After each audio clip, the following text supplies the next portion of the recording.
Thank you. Throw glitter, not shade. So what this means is validation and affirmation are welcome. Criticism and judgmental comments, not so much. This is not a space for political debate. We're here to learn about the experiences of Indigenous people so that we may better support them, specifically our local groups. And also the final guideline is we have a mutual commitment to confidentiality. So any comments and questions, if they can please stay here, unless you get that person's permission to share outside of the space. All right, and maybe just one housekeeping item. We're gonna have a Q&A at the end. So folks are welcome to, drop comments or questions in the chat, but just know we'll have a formal Q&A after the event. Any logistical questions, you can direct those to me individually, or you can post them for the whole group, and I am happy to respond to those. All right, next slide.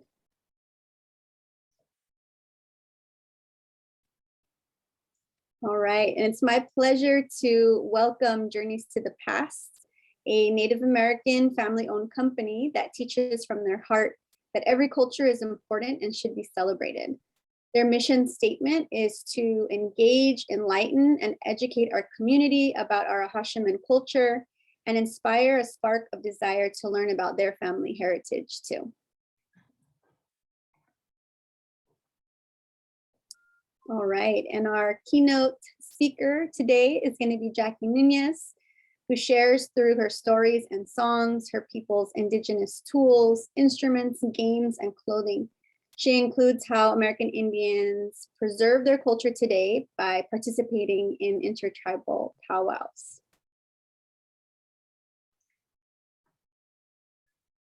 We're also featuring Jackson Rolling Thunder Tehuka. Am I saying that right?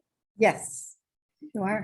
Thank you. Jackson is eager to bring education and enlightenment to others, not just about ancestral heritage, but to encourage others to explore their own heritage. He can be called a master storyteller, singer, co-director, writer, and cultural consultant for his nation, powwow dancer, and singer. All right, and now we're going to go into the opening. Thank you all. I am holding the abalone shell right now, and I'm getting the sage started. We're standing at the village of Gavet, and it is right in Newport Beach. And so I'm just kind of welcoming you, and we didn't have the volume working, but this kind of works out a little bit better where you can really see my regalia. You see that I'm wearing a lot of abalone, which to us was our most sacred and desired shell that we needed to trade with.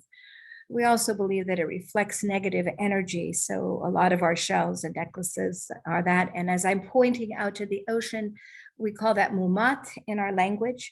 I am from the Juaneño Band of Mission Indians, a Hashiman nation. And so I'm burning the sage as we believe that that our smoke from the sage, is carried up by the wing of the eagle.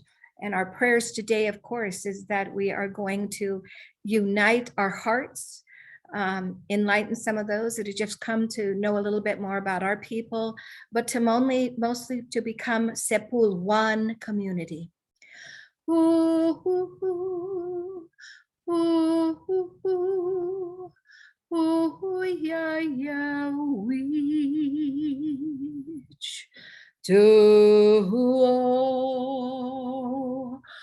Om na Jesus, Om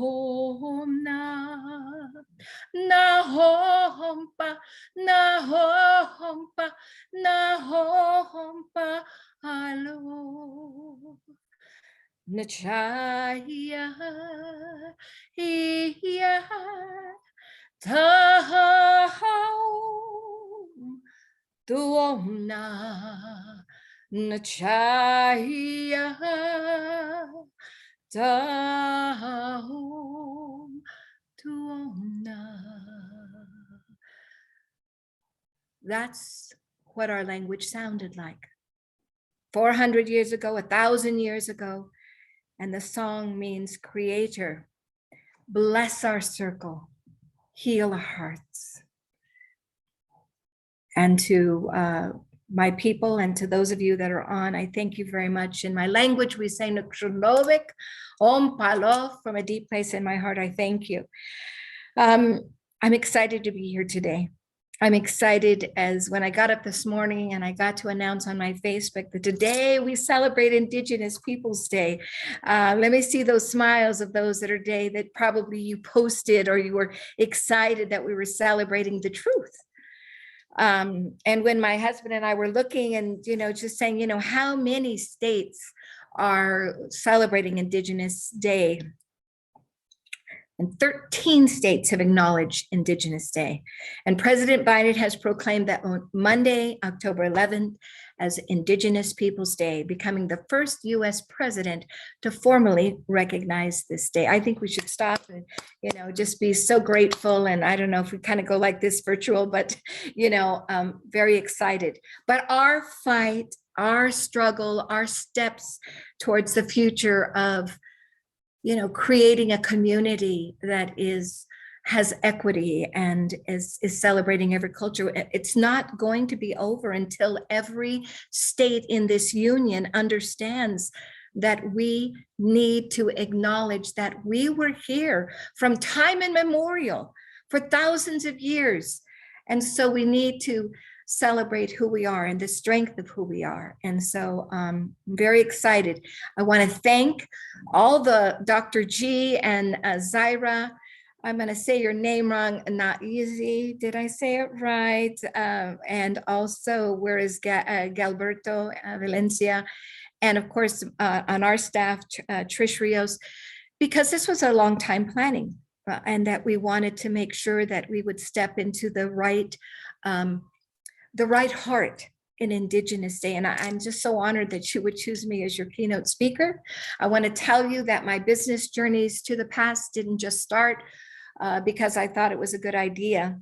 Actually, I see some other women in here that probably have raised children, but when I moved back to the city of San Juan Capistrano, when my children were very young, kindergarten, second, fourth grade, they attended the school that I had attended to as a little girl. And when I married my husband, Ed Nunez, he is not an Ahashiman, he's from a different nation, but we are Native American parents, and we chose that our children, we would not cut their hair, and they would, live in a traditional way and be able to say I'm wearing braids because this is part of my culture. And all my boys had long hair, as I have today, but the world didn't understand. And the city where I grew up didn't understand. And across the street where my ancestors built a mission and we could see the evidence of our history, people didn't understand.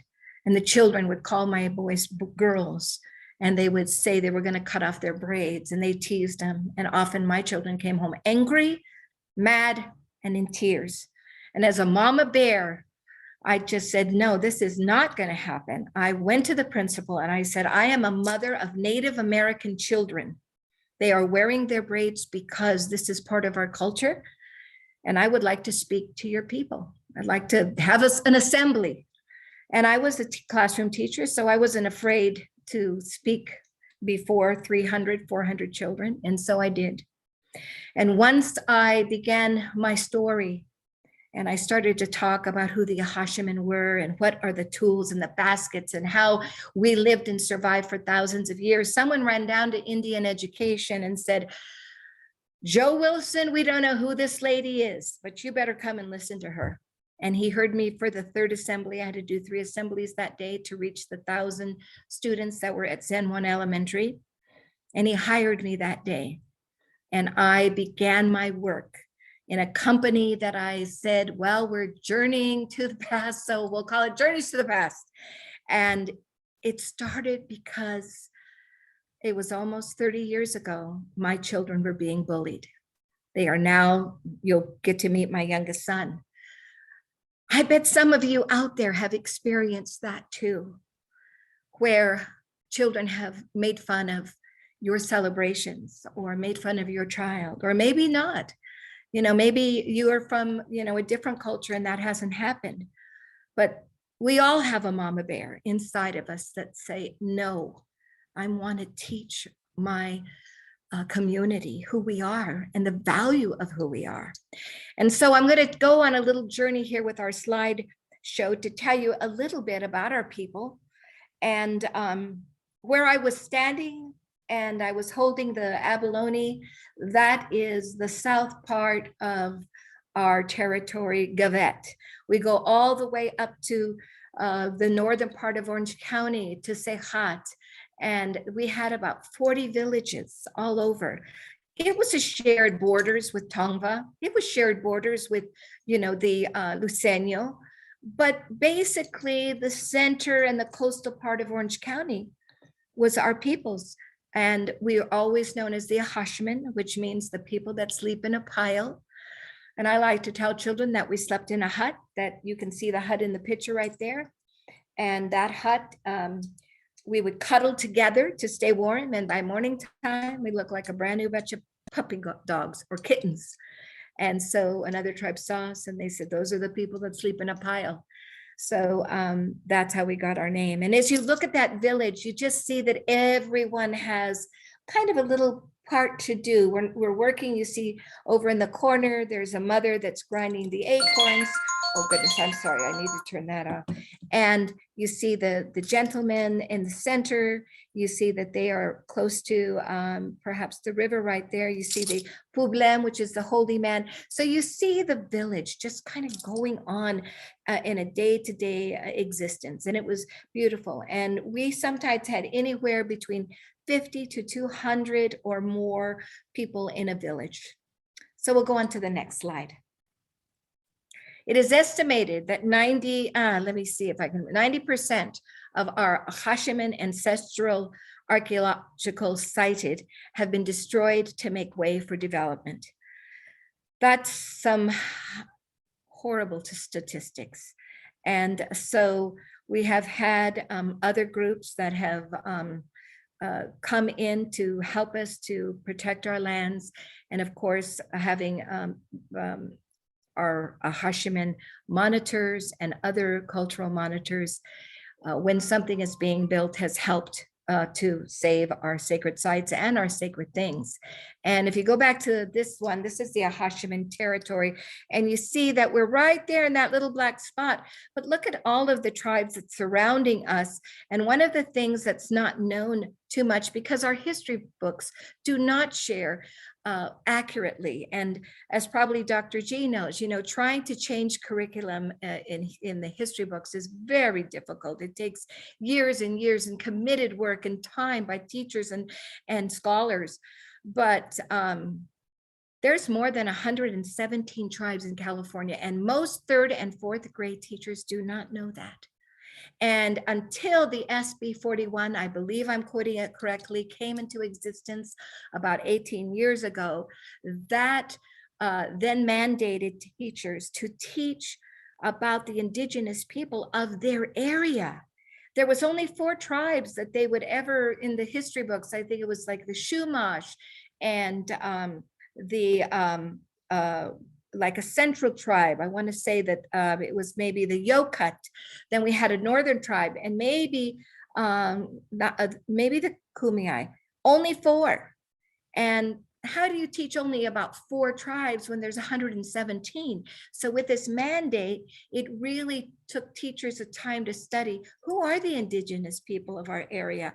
And so I think that was a wonderful mandate that happens. And all of a sudden people understood that in Orange County, that was our territory, and teachers want to teach about our people. What is so interesting though, in Southern California, most of our lifestyle is the same.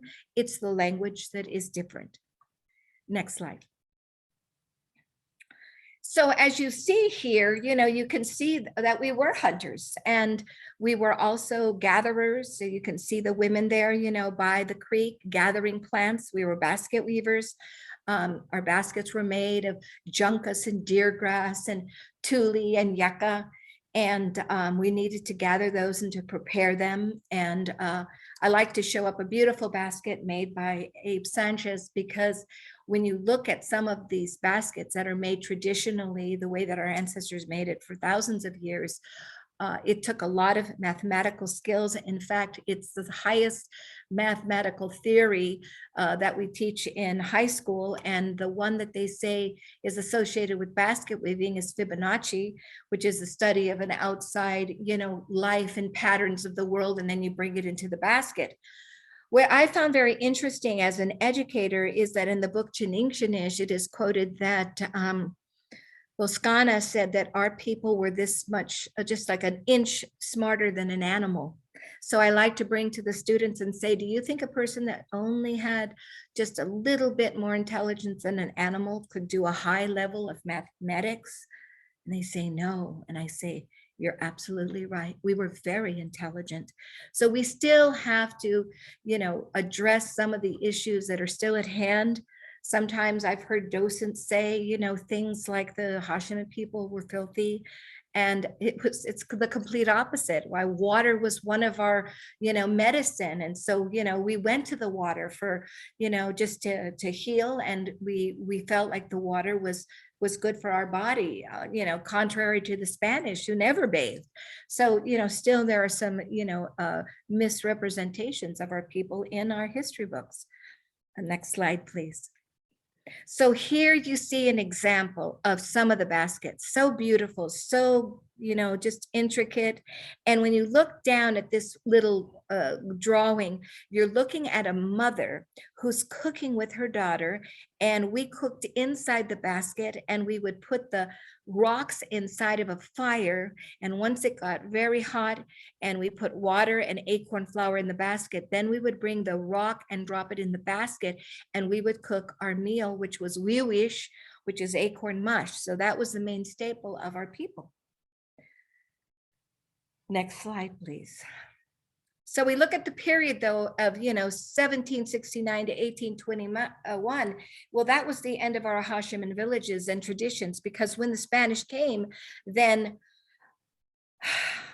there was a change in history, and we were, forcibly put onto the missions. That is not put in the history books. It is misrepresented in the history books. That's where we want it to be. It really was enslavement, and I think we need to address that, but that still is not placed in our history books today. I happen to be a descendant of a leather jacket soldier, so my history includes not only being an Hashiman, but my great-great-grandfather being a leather jacket soldier who came from San Diego and actually started further down and came up. And then my great-great-grandfather was given a lot of land, about 1,700 acres, and it was probably more like all of San Juan Capistrano. We were land rich and money poor, and of course that property was sold off. But what remains is 4 acres where my brother lives today in the Rio Adobe, and the street, Los Rios Street, is considered the oldest street in California that the same family has lived in for more than 200 years. Next slide. We'll talk a little bit more about that. But look at this, this in 1850 to 1859, this is not taught in our history books. That there was a war of extermination, a will to continue to be waged between the races until the Indian race becomes extinct. Extinct, it must be expected. While we cannot anticipate this result, but with painful regret, the inevitable destiny of the race is beyond the power of wisdom of man to avert. And so it was at that time in history where it was the gold rush. And, to them, we were not considered human. We were not, there was millions, it is equated to be millions of dollars of money that was given to people that would bring, a scalp of a Native American to the government. And, this is painful history that no one ever touches in our history books. It needs to be told. It needs to be told. And so we have some scholars at this time that are working very diligently to rewrite our California history in our history books that we're teaching to the 3rd and 4th grades students. Next slide, please. The Indian boarding schools, kill the Indian and save the man. When I look at this, it's amazing that no one really knows very much about it. But across the nation, of course, there were boarding schools where they would take the native children and they would put them into these boarding schools and, try to, they couldn't speak their language. They really tried to create a genocide of our culture. But it happened in California too. And I'm going to tell you right now that my own mother was taken from the mission, from the area of where the mission San Juan Capistrano was, but our own home, Los Rios Street. My mother, who today would have been 96, I am 69. I am I'm a descendant of a survivor of the boarding school, but the government came to my family. They talked to my great grandmother. There was a priest and a nun and probably a government official. And they talked for about a half an hour, came out, and there was a suitcase ready for my mother and her brother. And as they walked away into a big car that looked rather frightening to them, my mother said to herself, if I wasn't so dark, they wouldn't have taken me. I want to tell you that in my lifetime of just being a little girl up to the age of 17, my mother never cried. I never saw my mother cry. My mother was a rather hard woman who did not know how to show affection, often was demeaning to her children, and, abuse occurred as well.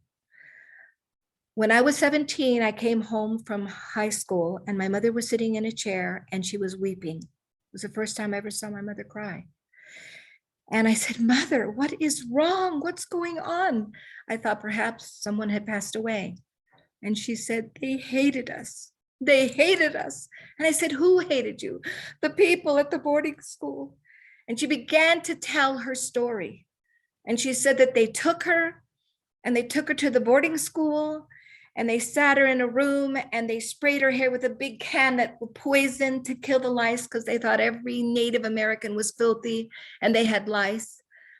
And she said that they didn't let her talk to her little brother for the 5 years that she was there. She wasn't allowed to have any kind of visitation, but her and her little brother had a symbol and it was a little finger that they went like this. And so from far away, if she happened to see him, she'd go like this, he'd go like this, and they'd hide their hands because if the nuns saw them communicating, there would be punishment.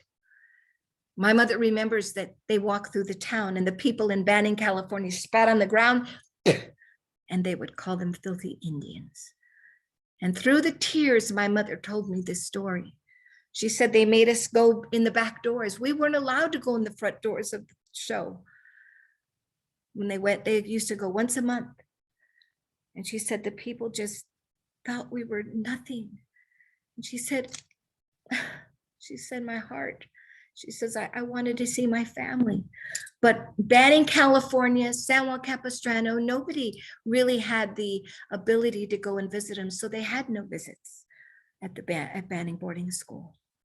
My mother said that she would talk about the dream of being a nurse. And they laughed at her and she said, you will learn how to wash and clean and iron, and you will learn to function in the world in this way. But I want to be a nurse. And they would shake their head. And finally, my mother returned home. And even in her heart that she felt not beautiful, she felt like she was dark, and that's why they didn't treat her right. She is not defined by the color of her skin, but that's what she thought. But my mother persevered. And I can tell you that I'm very proud of my mother because she was the first Ahashiman Juaneño nurse that graduated. And the irony is that she went to a Catholic college to get her degree. no child should ever endure. Now, one thing my mother said, and I'm going to say it right now, she said, they made us dig graves. I didn't understand it 30 or 40 years ago. I just didn't understand. I couldn't comprehend why she would say that. But now that they've discovered the bodies of all these children in the residential schools in Canada, I think that we need to demand that they use those same tools that they used in Canada in our boarding schools in the US, because a person doesn't say that unless it's true. Next slide, please.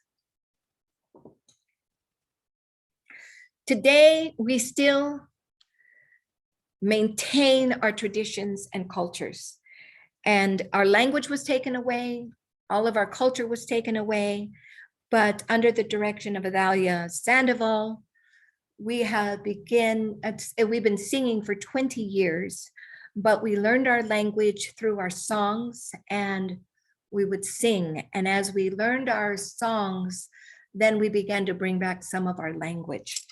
And of course, when I became the storyteller, then, I began to bring the stories. And pretty soon in the county of Orange County, the children began to know that, there were Native Americans that still live here. It is not uncommon for me to go to a school and a little child say, really? Really? Are you really a Native American? And I go, really, really, I am. But I don't live as you think I live. I live in a house. I stop at Starbucks. I, shop at Target or Walmart. I'm your neighbor that happens to have a beautiful history. So even today, I still get those comments from children.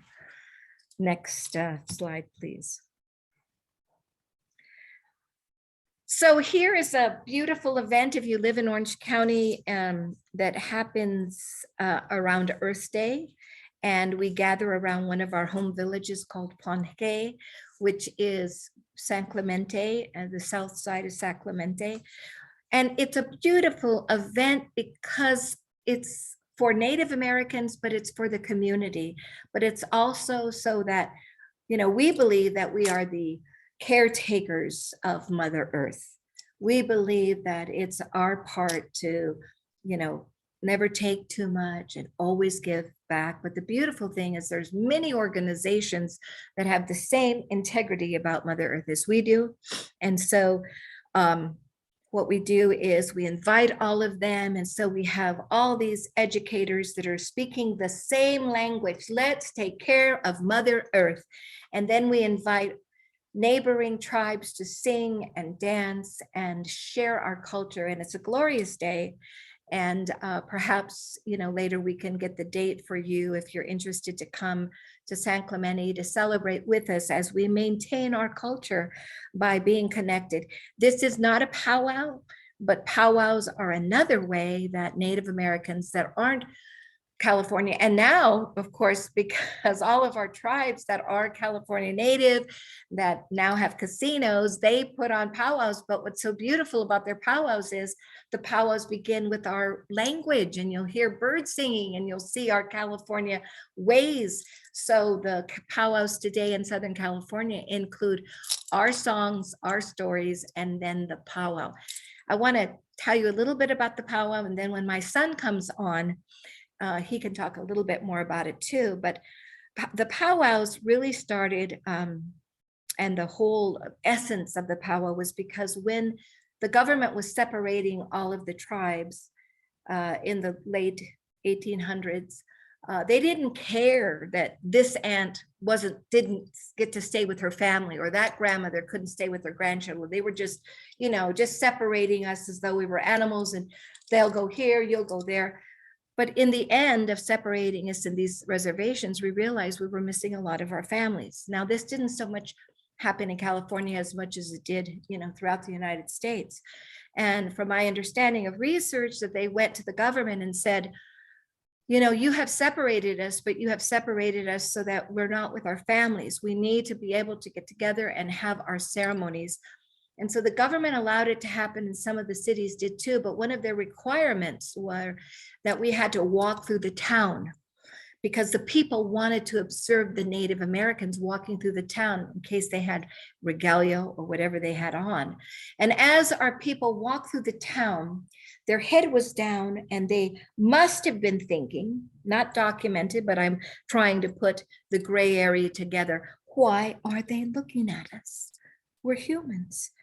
I'm a man.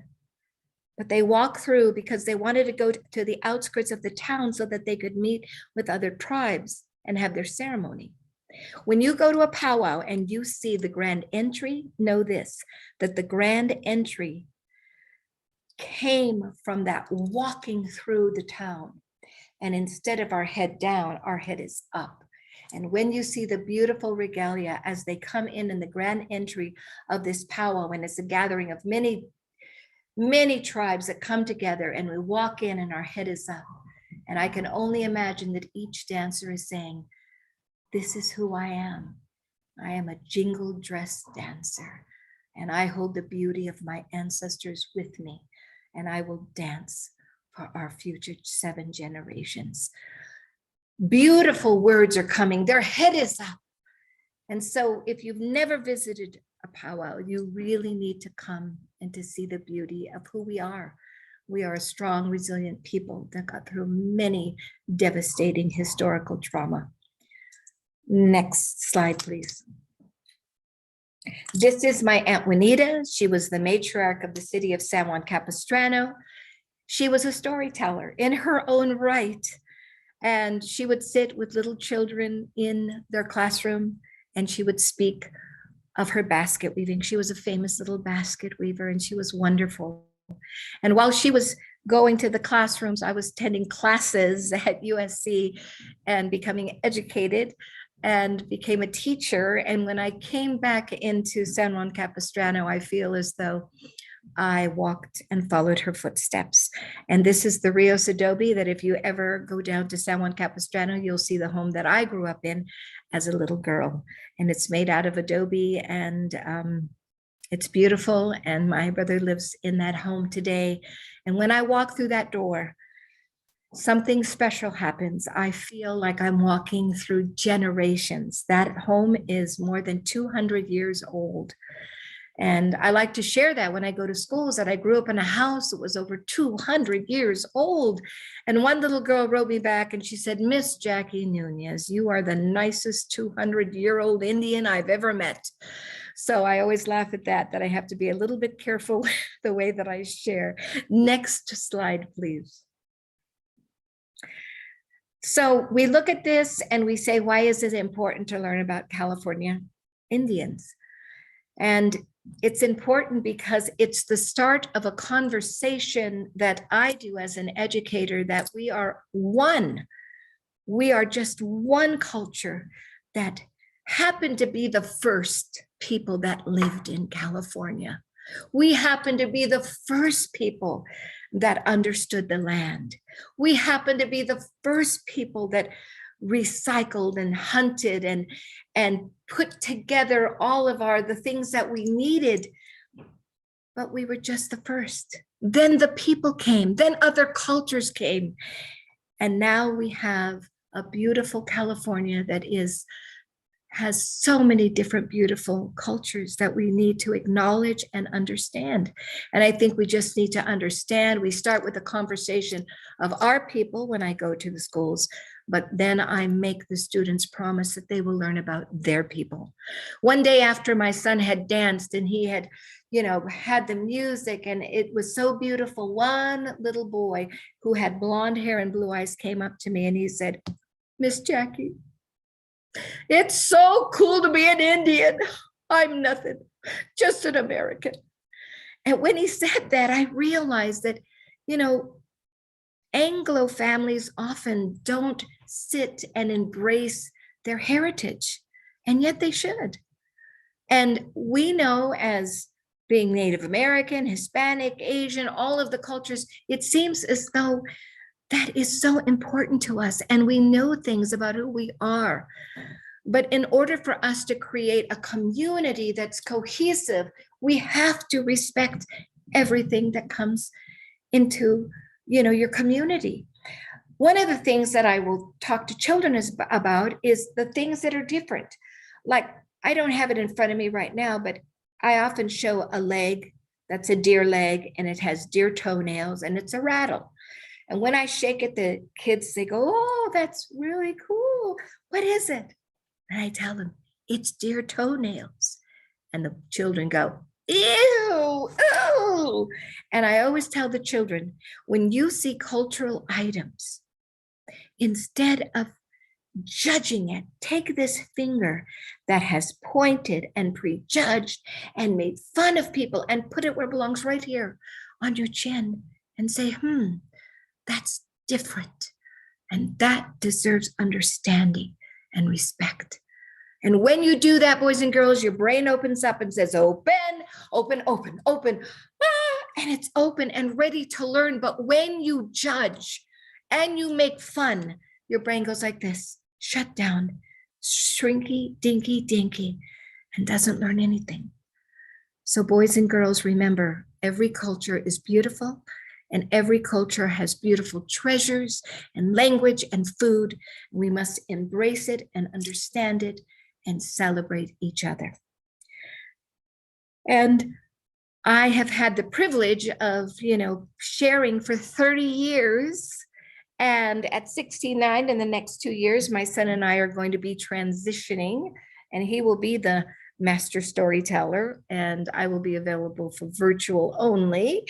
But I'd like to introduce him now because Jackson is going to speak a little bit. He has some time here. He's going to share the flute and a few other things. He is a champion dancer. So let's take the screen down for a second, Gilberto, because Jackson's going to come on and he's going to speak about the powwow experience and he'll share a rattle song, he'll share the flute, and he'll share the drum. So are you on there, Jackson? Where are you? Hello, Mom. You. Oh, there's my son right there, Jackson Tehuca Nunez. Hello, hello, everyone. He is a champion dancer. He is a storyteller himself. He's traveled all over the country. He's a chicken dancer, and he can tell you a little bit about that. He has 5 children. And for those of you that haven't found a mentor, if you're like me, I didn't even know I was a mentor. All I knew is I would drag my kids with me wherever I went. And all of a sudden, my son became a better storyteller than I was. And I said, how did you learn all that? And he said, Mom, I sat at your knee and I listened to you, and you were my mentor. And so parents and aunties and uncles and grandmas, we are mentors, and sometimes we don't even know it. But Jackson, please share with us. Thank you, Mother. Thank you for the introduction. I really, I just want to give thanks to our Creator, our Mother Earth, and all of our relatives. I would love to say thank you for all my relatives that are here with us today, and all of my non-relatives. I'm very humbled and very grateful to be here on such a good day. I know that there's a lot of things we want in life, and one thing I wanted in life was to be celebrated as a young man on being who I was. It was a tough way of growing up, and today is a change in our history, within our country, within our presidency, for our president to acknowledge our indigenous people and give us not only a special month, but a special day to show who we are as indigenous people. And being a young Native American man and a young indigenous man is I got to know my culture through so many different ways, from my parents to my aunties and uncles and my relatives. So today I'm going to share with you a little bit about what I've known and what I was taught through our culture and through our teachings of song and also dance. Today is, like I said, was very special to me because I can celebrate who I am in a way that no one can, because we're special. Creator gave us gifts, Creator gave us language, Creator gave us songs, food, and a way of life, our culture that we need to protect and that we need to stand up for. And today is one of those days that we can stand up and say, hey, we're still here. And so before I get started, I just want to formally introduce myself. My name is Jackson Rolling Thunder. I am the son of Jackie and Ed Nunez, Tehuca Nunez. And today I'm going to show you a little bit about my heart and my soul and where my parents brought me into this world as a young man today. I'm first going to start off with my mother's people. They're, of course, very dear to me. My Mission Indian people, my Hashiman relatives, my Cupeño, Liceño, Gabrielano, they're all relatives within our area. We have a connection, a very strong connection through not only our language and our way of life, but through song. And I'm going to start with a song from our rattle. And I'm going to give thanks today to a very special power within our world. Our Mother Earth has many sisters and many relatives, but one sister that she really relates to and she talks to and she relates to every day is the water spirit. And so the water spirit is very powerful. We know that water is life. It was a teaching that just got a lot of light within this past couple of years of water is life, and it's very true. So I want to give thanks today on who we are as Indigenous people. I'm Peomgawetcha, means people of the West, and people would honor us that way. So I'm going to sing a song for our ocean mother, and that way we can wake up our spirit today. I know a lot of our Indigenous people have lost a lot of our ways, and a lot of our ways were taken from us. But a way to regain it is to re-earth it, or to wake it up, to wake up your language. Sometimes it's with a gift of song or a gift of way of life. And this is the gift of song.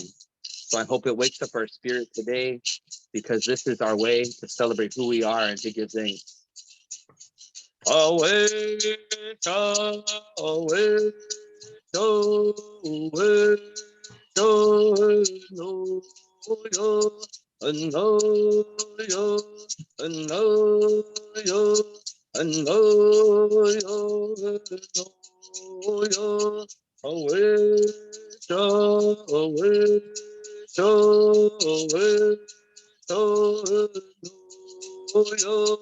no, yo, no, yo, away, away, no, yo, no, yo, no, no, yo, away, away, away, no, yo, no, yo, no, yo,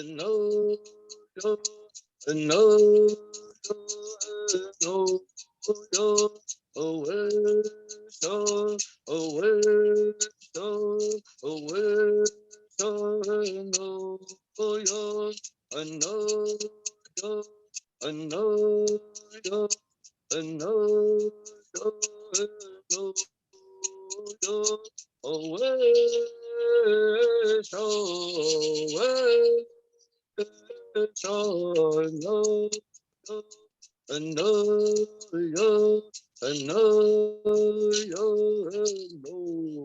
yeah.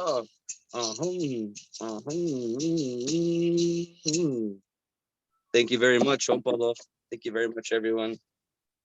As you can see, our culture has been really passed down from our generation to generation. I'm very proud to be who I am today because of my parents. I know that I was raised with, I was fortunate to be raised with such powerful parents and strong parents. But I wanted to acknowledge the people in the world that don't have the gift of having our beautiful parents here today. I know a lot of people don't have our parents, and it's hard to learn. It's hard to turn to a direction. Sometimes you have to reach out. You have to reach out and ask a question, reach out and ask how to relearn or how to re-earth this knowledge of our Indigenous people. So for my way, I was really attracted to music. My mother was a beautiful singer and still is, of course. And she showed us that culture can be taught through storytelling. Through storytelling, could be song, it could be an actual story, or it could be through our baskets. Our basketry is a very given talent from our creator himself. And I know that it's a beautiful way of life that our people have been very well known for.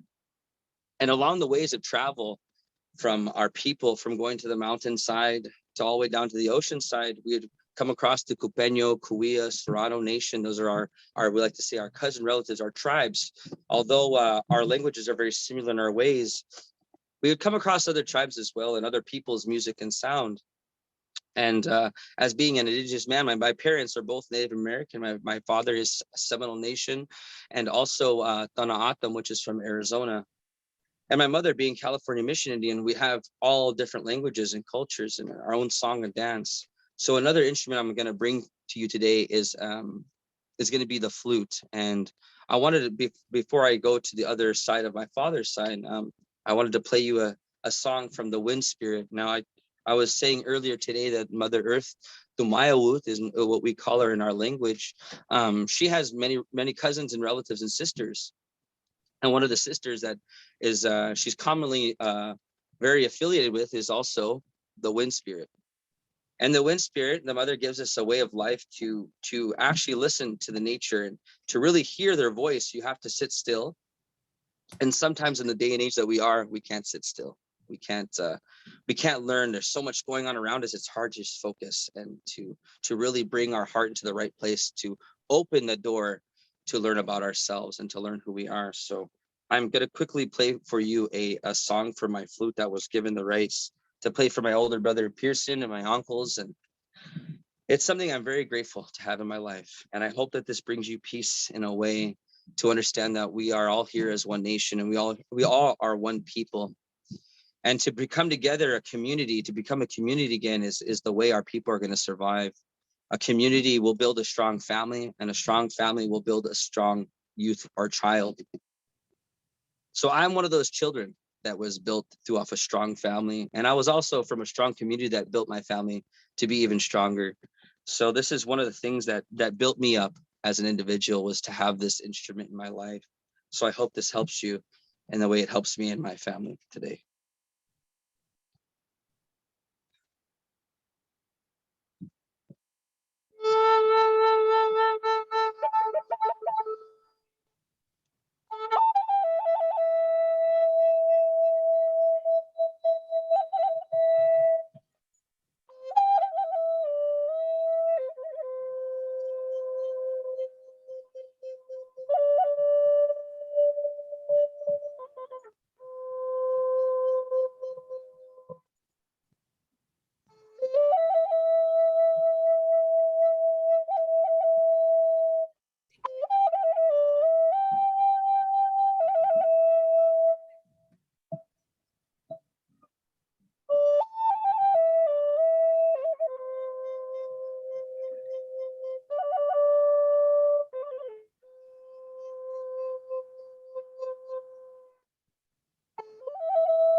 Thank you very much. I appreciate it. I hope that you felt the spirit of our mother wind, and it truly it comes alive. These instruments, this language, it truly comes alive. This culture comes alive with spirit. It's easy for me to pick up this instrument and it doesn't make sound, but until our people lift this instrument with good intentions in life, with good intentions to do better for our people, this is when this instrument comes to life, and this is when it gains power. Our people have been so long taking our voice away from us. It's like this instrument. The very first instrument Creator has given us was our voice. As a baby, we came out of the womb. That was our first instrument of life. Our second instrument of life was to make sound. When we're given these gifts, it's just like this instrument. Our voice has no power until we use it. Our voice is an instrument that must be heard. It's beautiful. It has a way of life. It has a sound that can connect people. This instrument is just like our voice. So if we want to be quiet, we're going to be just like this, a no sound instrument. But until we use our voice with knowledge, with love, with compassion, to teach others about our people is when it comes to life. My last instrument I'm going to be showing you today before my mother finishes out our program is an instrument that comes from my father's people, an instrument that comes and was gifted to my father's people. We're all very familiar with this day and age of being Native American. We have powwows, we have ceremonies, and a lot of tribes, other than California Nation tribes, were given the right to use and given the way of drum. My mother's people didn't have the gift of drum. They were rattle singers. They used clapper sticks. We had other instruments that were given to us from Creator that were from my mother's people. But this instrument right here, bitsitsi, is a way of singing, a way of healing. And this hand drum is very special to people. So I'm going to quickly sing a song that we would use in a way of victory. Today is a victorious day for all of our nations and all of our Indigenous people today, being honored as an Indigenous individual. So I love to sing an honor song and a victory song to honor all of our people here today, our non-Indigenous and our Indigenous people, celebrating who we are. So this song and these songs come around from a lot of people from all over nations, all over the United States. And these songs are sung on a drum. So I'm going to sing on a drum because my father's people, I've learned both cultures as much as I can, as much as in my best ability. So this is a song that we would sing to give thanks and victory, because today is a victorious day for us Indigenous people. So I will sing a song to honor all of our Indigenous people at home and around the world today.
Hi, thank you very much.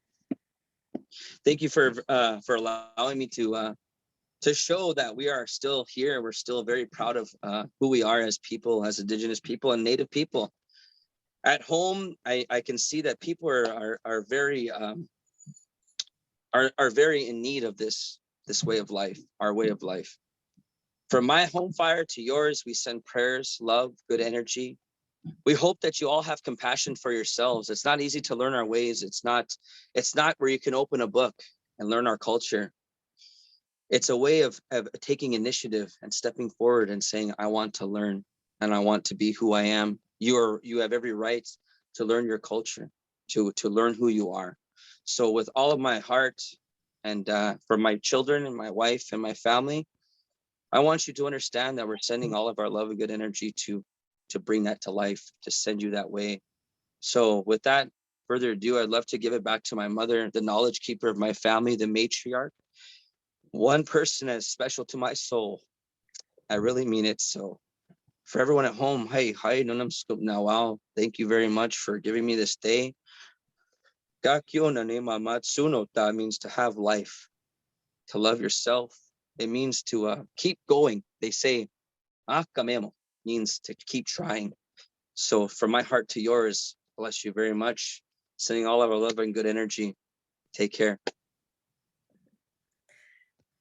Thank you, Jackson. Thank you so much.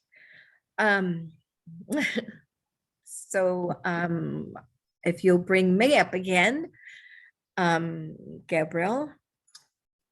There I am. I guess I'm on there. One of the things I wanted to show you, and is the start of a basket. And the start of this basket begins with something very special. It starts with this. This is yucca. And a yucca plant is tall, and it's got a centerpiece that comes up, and it's got flowers, but the leaf is what's used to make the center of every basket. And if you can see this, if I want to bring it close, you see where this looks like rope. This is called cordage. And this is what it looks like. 3 days ago, I lost my father. My Irish, hard-working father. I come from a mixed family, and my mother is Native and my father is Irish. And he made his journey home. And we cannot be ashamed of who we are. I wish, sometimes I said, why couldn't I have lived on a reservation? Why couldn't I, had a father that was, a singer? But my dad was an Irish man, and he was hardworking. And my mother and father fell in love. And in their time that they fell in love, they couldn't find a place to live because the people in San Pedro were prejudiced. And they had to endure a lot to be a mixed couple, which made my mother strong and stronger. And she was already, with the pains of coming from the boarding school and not really thinking that she was very worthy. But when they got together, I look at some of the pictures, and I'm proud of both of them. I'm proud of their unique connectedness. My dad was who he was, my mother was who he was. And when I look at this right here, these are fibers.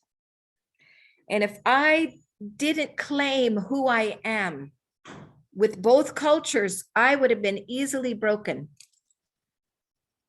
But when I embrace who totally I am and be proud of both sides, yes, I am. My father's Irish, my mother's Native. I am who I am. I become a cord like this that is not easily broken. Did my dad understand all the things that I did all my life? He didn't quite understand it, but he loved me. He loved me just the way I am. And I'd say, I'm going out, we're doing something, and we're, I have my play, and we're going to reach 2,500 people, Dad, and I'm doing this and that. And he'd say, that's great, go share who you are. We reach people one by one, and I had to reach my father too, because he wasn't Native, but he married a Native woman. Today, I am suffering a little. And we all suffer when we lose someone, but it does make us stronger. And I guess I wanted to show part of this basket because this is one of the baskets that, we make. It's a little basket that the children make. It's estimated that I've made over 100,000 baskets. I don't know how I did that, but I think I have the arthritis to prove it. But this basket has these ups and downs. And this is what I know about life, that we are like a basket. And if you open your hand and you take your finger and you go over and under and over and under, we are like the basket. Some days we wake up, everything is perfect, everything is great. You know, you're going for that, you know, conference and you're ready, or you're going to that class and you've studied. And then there's days that you wake up and you get a phone call and it says, honey, this is your aunt, you know, Jeanette, and they diagnosed me with cancer, honey. And you start your day with an under, knowing that all day you're going to be thinking about your auntie and you're going to need to be praying for her, even though you're going to a conference, even though you're speaking. And that's the way life is. It's overs and unders and overs and unders. But this is what I believe, that there is a creator. Our ancestors would rise up and they would pray. However you understand the creator, use that as your strength and say, guide me, creator. You may call him many names. You may just call him the universe. And when you weave that basket, eventually you will become a vessel of service, like this basket here. And all of these stitches are my life experiences. And when I say creator, I'm here. You know what? I could be in the supermarket and somebody could say, oh, Miss Jackie, oh, I need to share something with you. I have to be that ear. I have to be that heart. And no matter that my father passed away, I knew I had to be here for each one of you, because maybe some of you have lost a loved one too. And we stay strong and we have our basket and we make it available, and fill your basket with good things and strong things and things that, you know, make you a modern day warrior, because not everybody's a warrior.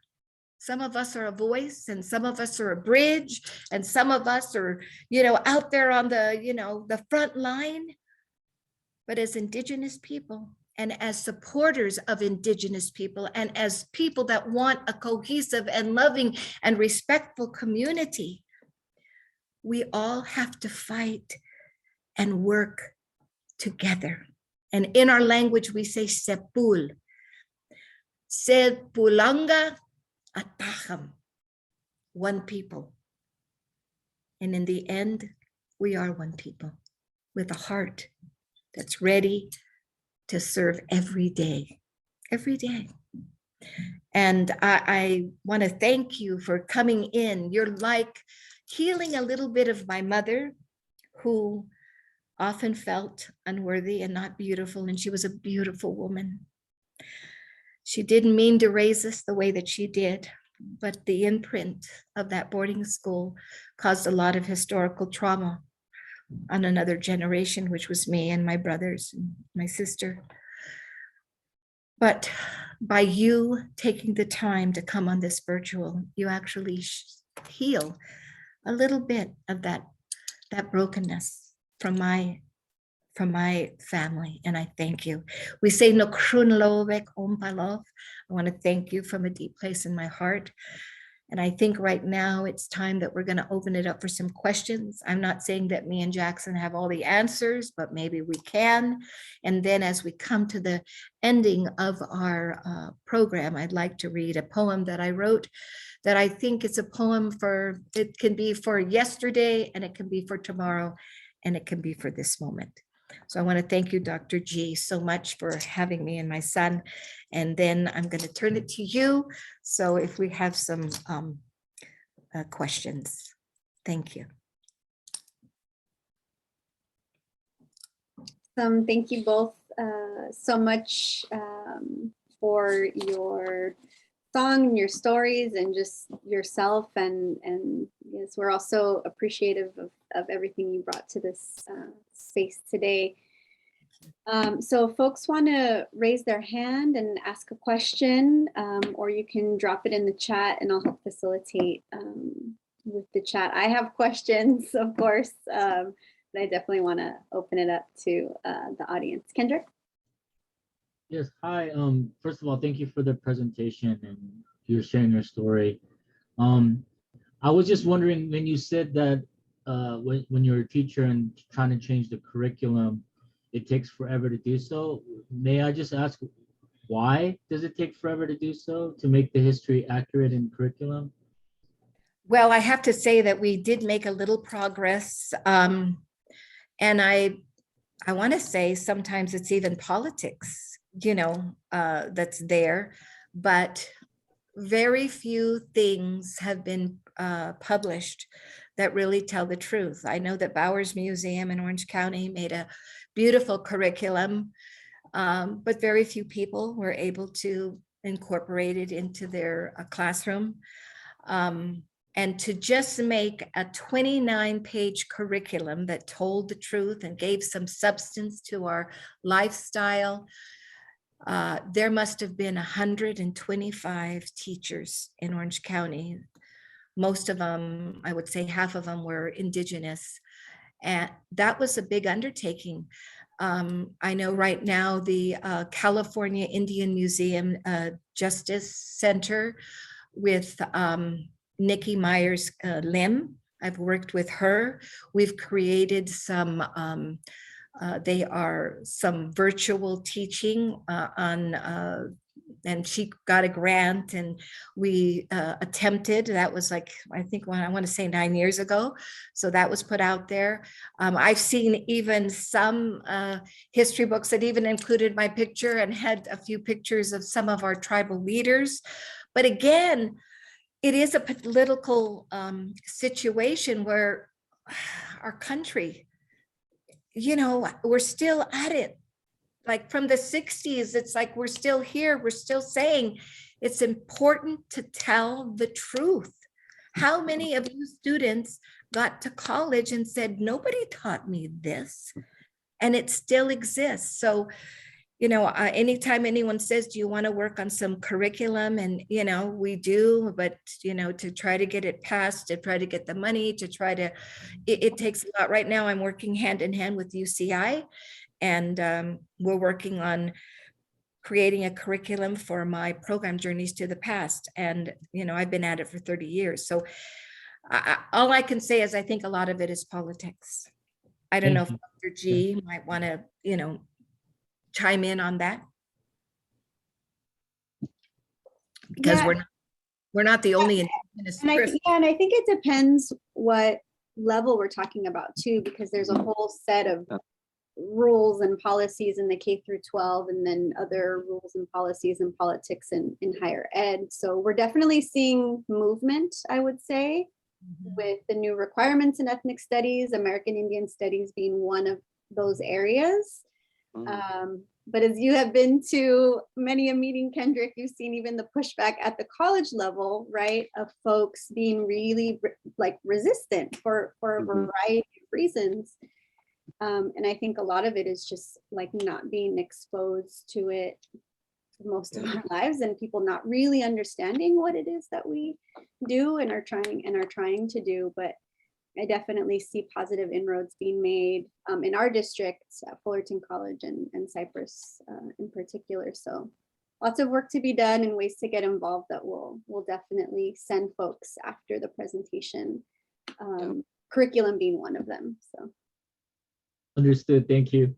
Yeah, thanks, Kendrick. Thank you for the question. Ezra? Did you want to add something, Jackson? Oh, yeah. No, I mean, I could personally say that there's one I think I could add to that is the reason why it's hard to change the curriculum that we have already set is our course funding is a main thing about it. Funding is our Indian education system has very little dollars to work with to rechange those books, to rechange what's already printed. So we have to work within our system that we have and what we're given, and it's not very much. So the reality is that they give us so little resources to work with. And now that we do have, we're making change in lower education from K through 12 and higher education as well. It's a slow process, but one thing I could tell you that is social media is one of the best educators right now. I mean, I've seen people learn more on TikTok than I've seen them learn in their whole high school career, because it's just a day and age where people are on their phones. So it might not be the books that we want. We might have to teach them through virtual like we're doing now, but it might be through TikTok or Facebook or Twitter or Instagram. But those are also sources that are instant. if you want to get knowledge out there, I could put a TikTok video that my sister, she's very well known. She has almost 3 million followers on TikTok. Her name is Tia Wood. She brings awareness to our community and indigenous communities. And for one video, she can get 100,000 views within an hour. Now I could write a book and try to sell my book, but maybe 100 people might even buy it or not even see it at all. So that's how fast our curriculum can get out there. It's just how we're looking at it. So it's going to get there. It might be in different ways, but one way we can change it is social media. It's a very simple way of life. But yeah, I hope that helped out a little bit. It's going there. Yeah, Thank you, thanks for that, Jackson. Thank you. Jackson. And we're going to send out at the end of this some resources with some different pages to follow on social media. So thank you for that. Perfect. Well, also, like, just even for someone like me, somebody can Google my name and you can see a lot of videos that I do. You can see where they can get a hold of me. You can, I mean, and people, whatever I do, it's on, social media. So even though I don't exactly think that's the way we should teach it, because I'm from the old school, but I understand that it is, it's a path, but it does, I know people do use social media. In fact, I'm trying right now to create virtual teaching for the basket weaving, for the necklace making, all of the things, so that a teacher can have access to authentic crafts and memories and memorabilia that they can bring into the classroom. And I do think that it's a good resource for that as well.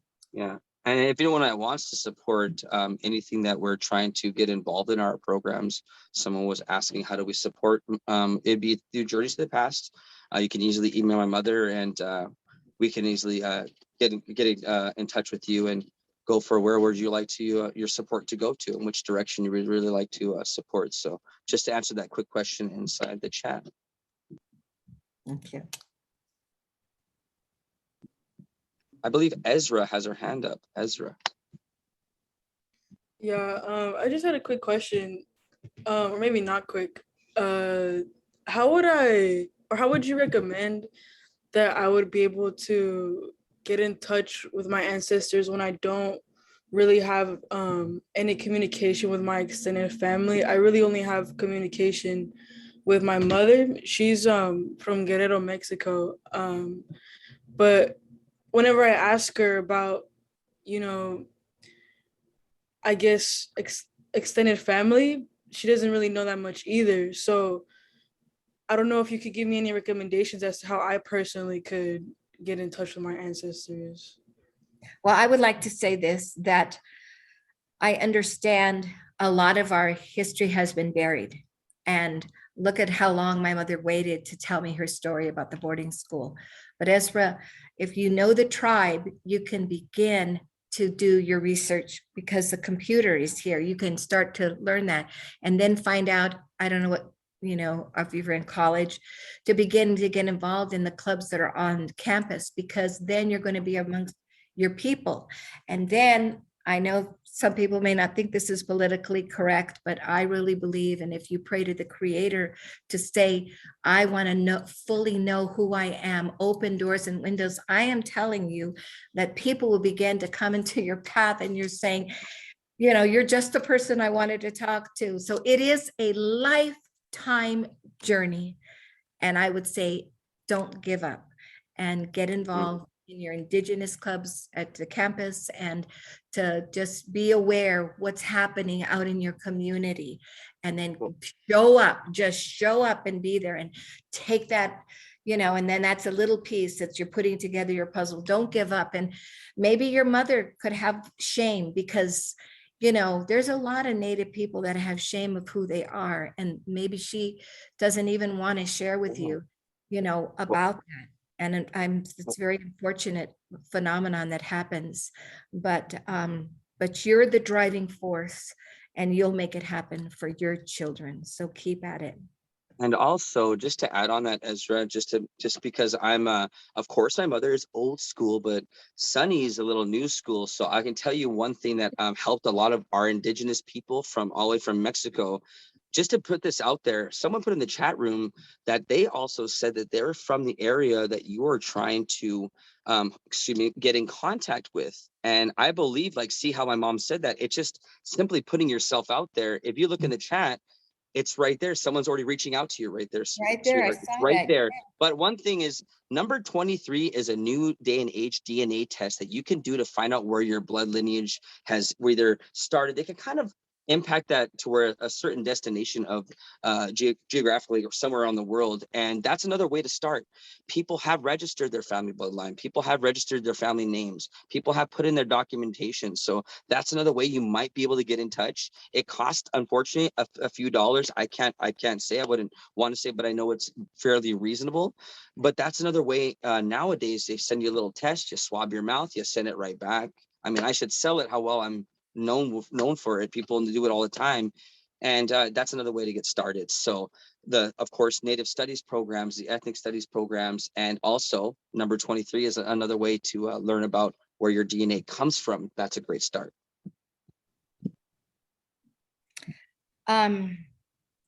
Is there, well, I think we can take maybe one more question. One more good question. Yeah. Dr. G, what do you think? Yeah, that sounds great. Does anybody else have a question? You can drop it in the chat or just come off mute.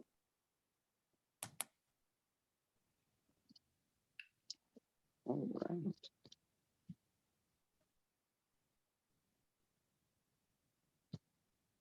I believe they are connecting as we speak on the chat. Oh, that's great. That's wonderful. That's See? that's the day and age you're in. So it seems like there's some questions that are not yet to be asked. But before I personally turn my mic off, I wanted to formally thank you from my family to yours once again. It was great couple of questions. And Ezra, I feel your want, your need, and your urge to learn who you are. I hope that you get in touch with your family and your relatives, and I hope everyone here gets in touch with their true self and their true families. And sometimes it's a little hard and there's a little rough road, but there's nothing that Creator doesn't give us that we can't handle. So sending all my love. Thank you very much. One of the things that I would like to say is that when I started my journey of being a storyteller, I wasn't supported by my Native community very much. And whether it was jealousy or, you know, who do I think I am, getting out there, being the spokesperson, I just wanted to share my story on behalf of my children, because I felt like if I could go to every school and teach them about who, you know, our people are, then maybe somebody who's a Hashiman doesn't have to suffer like my children did. And I just stayed true to my desire and my heart. And even though things were said, I just said, help me to be a duck and let it fall down my, you know, my path, because I knew in my heart that I was praying every day and I was going out there. So hold on to your dream. Hold on to that passion. Hold on to that desire. You are not what the world says you are. You are what Creator says you are. And if you know you're an Indigenous person out there, be proud and share it in a gentle way. And sometimes we have to share it in a strong way. But I'm sort of like, I always want to build bridges wherever I go. And I think, you know, I really thank Creator and for allowing me to be a storyteller for 30 years. I've been an educator for 41 years, and it's been a beautiful journey for me. So hold on to your dream, find out what your passion is, and if you can go and volunteer in the areas where you are very passionate. I will tell you this, I've never worked a day in my life being a teacher, because I knew that I wanted to be a teacher. That good old Irish father of mine noticed that I liked to play school. And in San Juan Capistrano, there was a market. It was called Shorty's Market. And Shorty was taking down the chalkboard and putting up a new one, because in the old markets, they'd put, you know, what was for sale and the different meat and prices. And it was huge, like it was 8 foot by 4 foot. And he brought it home, and I was the happiest little girl. It was a beat up old chalkboard, and he bought me a brand new pack of, you know, chalk. And it was a great gift. I always remember, as I think back, I'm glad that my dad noticed me and noticed what I love to do. And if your parents out there, pay attention to what your children love to do and encourage them in that way. And I did become a teacher, and I'm proud, and I hope you don't think I'm too boastful, but in 2009, I did get Educator of the Year for the state of California in Indian education. I was never doing it because I thought if I am a good teacher, I might get an award. It was never like that. I just went out and did my thing and prayed before I went out. And I was acknowledged for something that I think was creator given, to be a teacher. So I hope that you understood what I was trying to say. So, thank you so much. And I think I'm going to read my poem, and then Jackson, you can end with the flute or whatever instrument you choose. Does that sound good, Dr. G? Sounds great. Okay. I wrote this 8 years ago, and I was starting to do a lot of conferences with youth. And those of you that are teachers, you know what in the middle of the night those ideas are and those writings. And I got up and I wrote this. And I believe that it's good for today, because we can't be discouraged. We can't be in that darkness, and we can't let the world tell us who we are. We are who we are. We are indigenous, beautiful people. And this is called the tribal prayer. Every day, rise up with a thankful and grateful heart, like our ancestors. Work with our hands, like our ancestors. Walk more like our ancestors. Eat what comes from Mother Earth, like our ancestors. Teach our family and our children like our ancestors. And at the end of the day, visit the stars in the sky with wonderment and awe, just like our ancestors. And rise up to a new place. Look up to a new place. No creator is with you and is guiding you. This path and new place started thousands of years ago, and it's ours and yours to claim today. Rising to this new place of goodness and greatness will touch your family and significantly ripple an important change within your community. And a nation will heal, and one person can and will make a difference. Let it be you.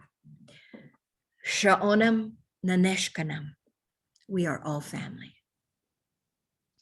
Thank you.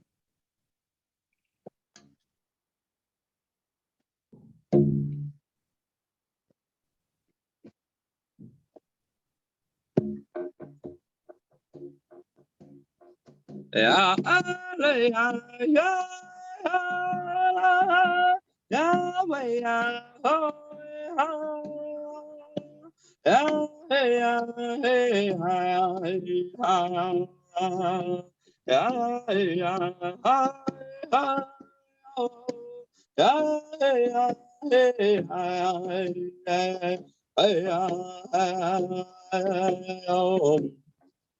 Go ta we nam ke tuê ta quê san ke to na muya ka ke o ta ske ka ya ya ya ya ya ya ya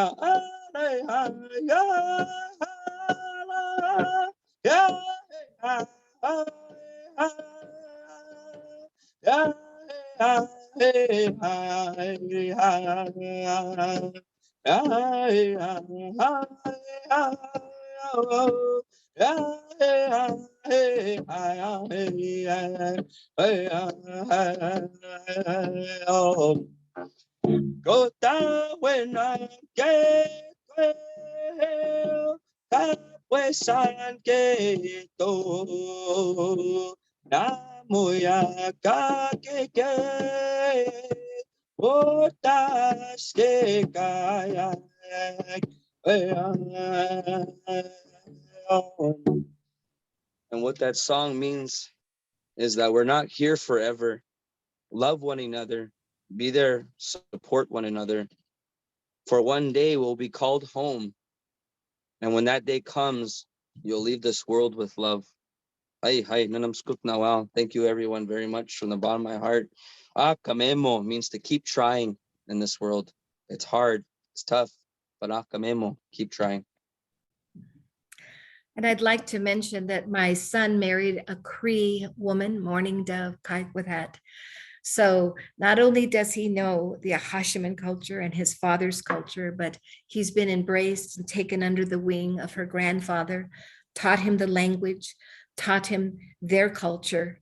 And so he teaches his children. And so a lot of times you'll hear him speaking Cree rather than Ahashiman because his children are Cree. And so they try to speak the language quite often in the home.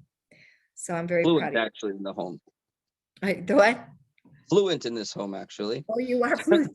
Okay, yes. Okay, good. I'm the one learning though, so just to let you know, I know it's not hard, everyone. I could tell you, a California Indian to learn Cree ways. It was very hard to sit at a dinner table, a breakfast table, any lunch. It was quite the experience. So if you go through little rough patches, things start to smoothen out. The ocean is still at some point, so remember that. Okay. Well, thank you very much. And I think our time is up. I want to thank Fullerton College for Junior College for having us. So thank you. Awesome. Thank you both so much. We really appreciate you all. Lots of love being shared in the chat right now. Can't wait to have you all back again. We just want to wrap up with a few announcements. Gilberto's I think Gilberto's the one who's working the slides. We're really happy to announce, and by we, I mean the Ethnic Studies Department, the arrival after years of hard work of our American Indian and Indigenous Studies AA degree, one of the few in the state. So I'm really happy to have been spearheading this project and having an amazing team in my department supporting this work. So this is our flyer. We can send this to everyone as well. And speaking of building curriculum, we're building more curriculum, more classes, hopefully. So I'll definitely be reaching out to you, Jackie, for some guidance on that. So we're on our way. We're very excited about this. If you're interested, please reach out to me for some more information. Students and our faculty, staff, community folks, please reach out to me. My email's there, agonzalez@fullcall. And then one more little plug that I want to share. You can hit the next slide. So folks who are interested in learning more about the major students, in particular, my department at Fullerton and then the Ethnic Studies Department at Cypress is going to be hosting an event, an informational session this Friday. So you can learn more about our departments and our program. And then we're going to have breakout sessions based on the different degrees that we have. And so one of which is going to be the American Indian and Indigenous Studies degree. So you can come find out more. If you can't make it, just register and then you'll get all the information afterwards. So yeah, thank you all so much for letting me plug.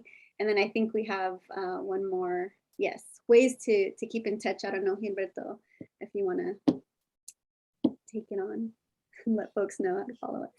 Yeah, definitely. Thank you so much, everyone. Thank you so much, Ms. Jackie and Jackson, for the wonderful words and encouragement and uplifting. So I greatly appreciate y'all's time.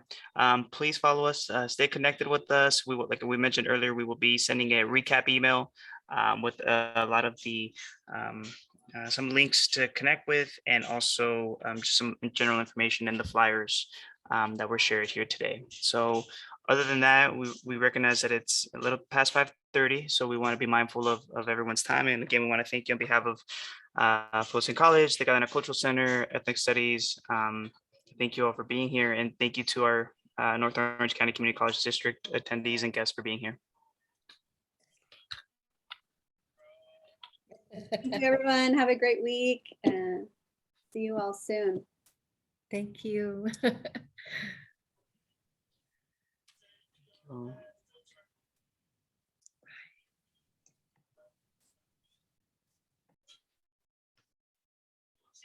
Thank you, everyone.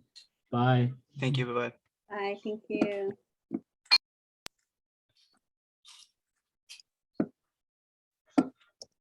All right, y'all. Am I needed anymore? No, I think we're good. I will go ahead and send. I will try to get a link, a shareable link for the recording, and then maybe include that in the recap email. Yeah, that'd be great. Okay, so we'll send that over tomorrow. Thank you so much. Thank you so much, everybody. Thanks, y'all. Thank you.